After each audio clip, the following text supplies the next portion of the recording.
મિત્રો મારાથી નાની કેવી ભૂલ થઈ ગઈ છે જેનાથી મારું ઇન્સ્ટાગ્રામ એકાઉન્ટ પરમાનન્ટ ડિલીટ થઈ ગયું છે, પણ તમે આવી ભૂલ ના કરતો કેમ તો તમારું ઇન્સ્ટાગ્રામ એકાઉન્ટ પણ પરમાનન્ટ ડિલીટ થઈ શકે। તો મિત્રો હું તમને સૌથી પહેલાં બતાવવાનું છે કે મારી ભૂલ ક્યાં થઈ છે જેનાથી મારું ઇન્સ્ટાગ્રામ એકાઉન્ટ ડિલીટ થઈ ગયું છે। તો સૌથી પહેલાં હું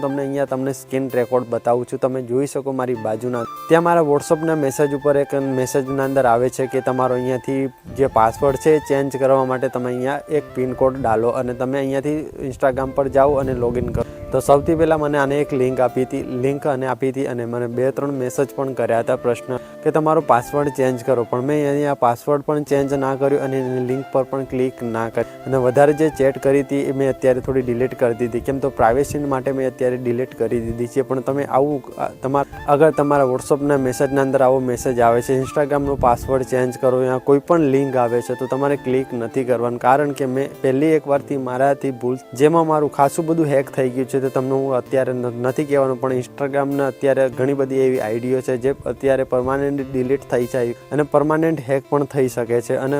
એવા ઘણા વ્યક્તિ જે છે ઇન્સ્ટાગ્રામ એકાઉન્ટને હેક અને પાછી આપણે લેવા માટે એમને પૈસા આપવા પડે છે। પાછી તો આપી દે પણ અચ્છું ખાસું અત્યારે અહીંયાથી પેમેન્ટ લે છે, લગભગ 20,000-30,000 એવું પેમેન્ટ લે અને એવું જરૂરી નથી કે તમારા ફોલોવર્સ વધારે હોય તો તમારાથી 1,00,000, 2,00,000, 3 લાખ પણ લઈ શકે છે। તેના માટે સાવધાની રહેવાની અને તેના માટે મેં અહીંયા જે સ્ક્રીન રેકોર્ડના અંદર તમને બતાવ્યું કે મારા જોડે આવો ફ્રોડ થવાનો તો હું બચી ગયો છું। તમારો કોઈ પણ વોટ્સઅપના મેસેજ ઉપર આવો મેસેજ આવે તો કોઈ દાડો રિપ્લાય ના કરવો અને ઇગ્નોર કરી દે, કોઈ દાડો એની પર ક્લિક ના કરવાનું। અને આજના વિડીયોની અંદર હું તમને આટલું જ જણાવવા માંગતો હતો કેમ તો મારા જોડે આવો એક વાર ફ્રોડ થઈ ગયેલો છે તો તેના માટે હું તમને સાવધાની આપું અને તમને બધાનો મારો બ્લોગ વિડીયો પસંદ આવ્યો તો બ્લોગ વિડીયોને એક લાઇક એન્ડ ચેનલને સબસ્ક્રાઈબ કરીને જરૂરથી જાઓ।